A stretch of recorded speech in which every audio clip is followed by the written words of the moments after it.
നമസ്കാരം. Raf talk മലയാളത്തിലേക്ക് അവർക്കും സ്വാഗതം. കേരള ബ്ലാസ്റ്റേഴ്സിന്റെ സൂപ്പർ താരം ഹീസസ് ഹീമെനസ് ക്ലബ്ബ് വിട്ടിരിക്കുന്നു. വളരെ അപ്രതീക്ഷിതമായിട്ടുള്ള ഒരു പ്രഖ്യാപനമാണ് ബ്ലാസ്റ്റേഴ്സ് നടത്തിയിരിക്കുന്നത്. ഒഫീഷ്യൽ പ്രഖ്യാപനം മണിക്കൂറുകൾക്ക് മുമ്പ് വന്നു കഴിഞ്ഞു.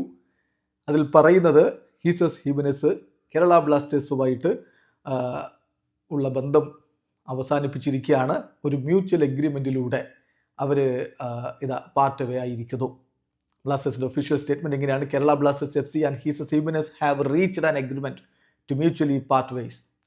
അവർ രണ്ട് വഴിക്ക് പിരിയാൻ വേണ്ടി മ്യൂച്വലി തീരുമാനിച്ചൊരു എഗ്രിമെന്റിലേക്ക് എത്തിയിരിക്കുന്നു.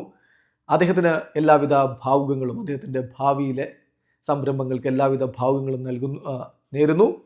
അദ്ദേഹം കേരള ബ്ലാസ്റ്റേഴ്സിലുള്ള സമയത്ത് അദ്ദേഹം നൽകിയ പ്രൊഫഷണലിസം, കമ്മിറ്റ്മെൻറ്റ്, അതിനൊക്കെ നന്ദി പറയുകയാണ് എന്നുകൂടി കേരള ബ്ലാസ്റ്റേഴ്സ് അറിയിക്കുകയാണ്.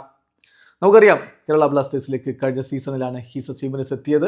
അദ്ദേഹം ഗോളടിച്ച് കൂട്ടുകയും ചെയ്തിരുന്നു. പക്ഷേ ഇപ്പോൾ താരം ക്ലബ്ബ് വിടാൻ തീരുമാനിച്ചിരിക്കുന്നു. അതിൻ്റെ പുറകിലെ കാരണം എന്നുള്ളത് കാരോലിസ് സ്കിൻസ്കിസ് പറയുന്നുണ്ട്. അദ്ദേഹം പറയുന്നത്, he recently received an opportunity to return to Europe with an offer from a club competing in Europe's first division, a step forward in terms of competition. അതുകൊണ്ടാണ് അദ്ദേഹം ഇങ്ങനെ വിട്ടുപോകുന്നത്. അതായത് യൂറോപ്പിൽ നിന്ന്, അവിടെ ഫസ്റ്റ് ഡിവിഷൻ കളിക്കുന്ന ഒരു ക്ലബ്ബിൽ നിന്ന് അദ്ദേഹത്തിന് ഒരു അവസരം വന്നിട്ടുണ്ട്.